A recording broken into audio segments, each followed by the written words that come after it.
26 नवंबर 2008 मुंबई की रात बाकी दिनों की तरह ही लग रही थी। समंदर शांत था, शहर रोशनी में डूबा हुआ और लाखों लोग अपनी अपनी जिंदगी में व्यस्त थे। लेकिन उसी रात अरब सागर के अंधेरे में एक छोटी सी नाव धीरे धीरे मुंबई की तरफ बढ़ रही थी। उस नाव में बैठे थे 10 लोग। उनके पास थे AK-47 ग्रेनेड और एक ऐसा मिशन जो भारत के इतिहास की सबसे भयावह रातों में से एक बनने वाला था। लेकिन सवाल ये है, क्या ये हमला पूरी तरह अचानक था या किसी को पहले से पता था कि खतरा आ रहा है? कुछ महीने पहले भारत की खुफिया एजेंसी IB यानी इंटेलिजेंस ब्यूरो को एक महत्वपूर्ण सूचना मिली थी। सूचना साफ थी, आतंकी संगठन लश्कर-ए-तैयबा समुद्र के रास्ते भारत में घुसपैठ की योजना बना रहा है और उनका संभावित निशाना मुंबई हो सकता है।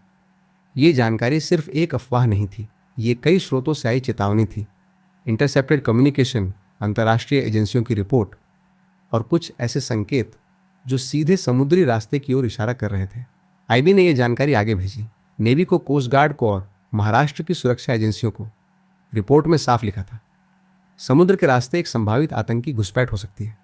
लेकिन भारत की 7,500 किलोमीटर लंबी समुद्री सीमा की निगरानी आसान नहीं थी।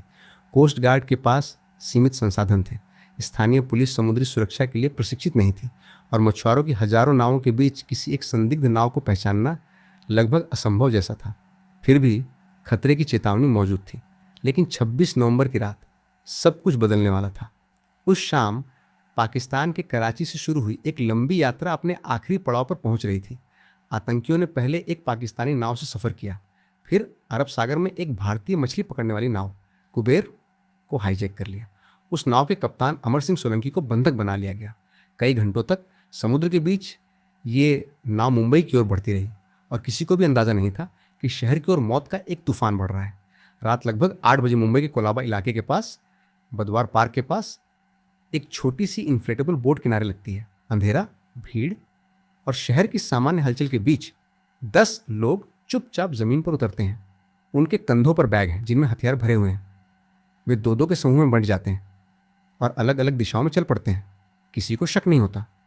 कुछ ही मिनटों बाद मुंबई के इतिहास की सबसे डरावनी रात शुरू हो जाती है।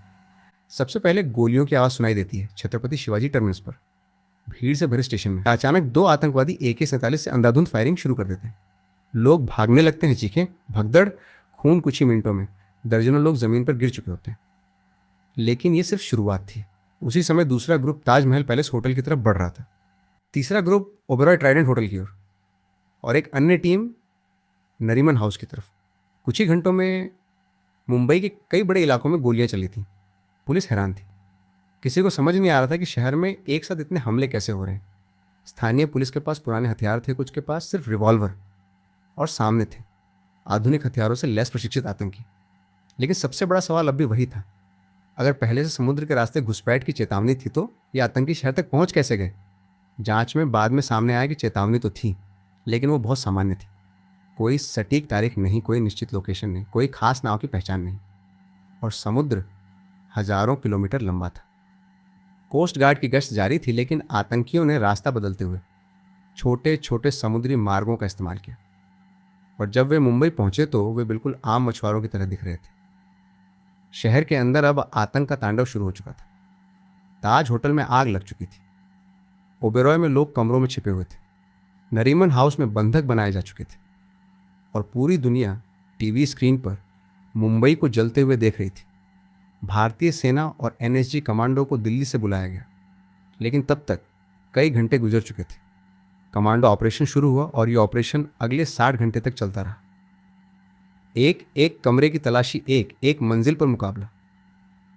आखिरकार सभी आतंकियों को मार गिराया गया। सिर्फ एक जिंदा पकड़ा गया। उसका नाम था अजमल कसाब, और उसकी गिरफ्तारी ने दुनिया को यह साबित कर दिया कि यह हमला पाकिस्तान से संचालित एक संगठित आतंकी साजिश थी। लेकिन जब धुआं छंटा और शहर ने अपने जख्म गिनने शुरू किए तो एक दर्दनाक सच सामने आया। 166 लोग मारे गए थे, सैकड़ों घायल थे, और पूरा देश ये सवाल पूछ रहा था, क्या यह हमला रोका जा सकता था? क्या अगर समुद्री सुरक्षा मजबूत होती, अगर चेतावनियों को ज़्यादा गंभीरता से लिया जाता, अगर एजेंसियों के बीच बेहतर समन्वय होता, तो क्या मुंबई उस रात बच सकती थी?